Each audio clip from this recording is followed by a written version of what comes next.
Pour comprendre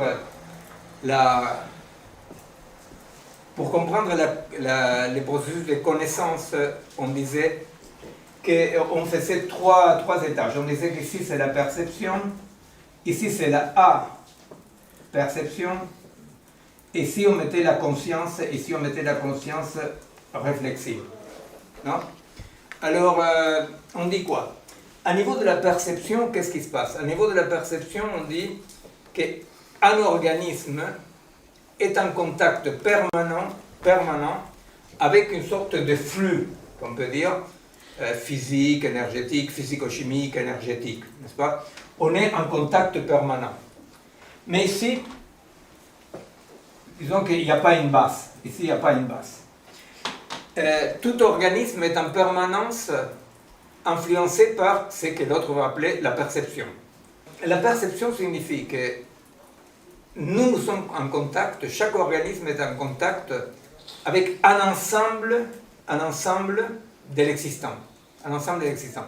Tout ce qui pourrait modifier quoi que ce soit n'importe où, modifie cette flux-là.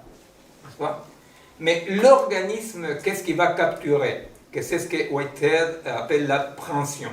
La préhension. Un organisme, de façon non passive, sinon active, capture de ces flux énergético-physico-chimiques, capture des choses qui sont en accord avec sa structure propre, singulière. C'est ce que Whitehead appelle la privacité. Alors, l'exemple que je donne toujours, mais il n'y a pas que ça, c'est par exemple, nous imaginons que dans ces flux-là, énergétiques, etc., il y a des ultrasons, par exemple. Nous, les humains, avec les ultrasons, on ne peut rien faire. Alors, il y a ce que Whitehead appelle une préhension négative, c'est-à-dire, on ne les prend pas. On est traversé par ça, n'est-ce pas? Parce que la perception traverse en permanence notre corps, hein?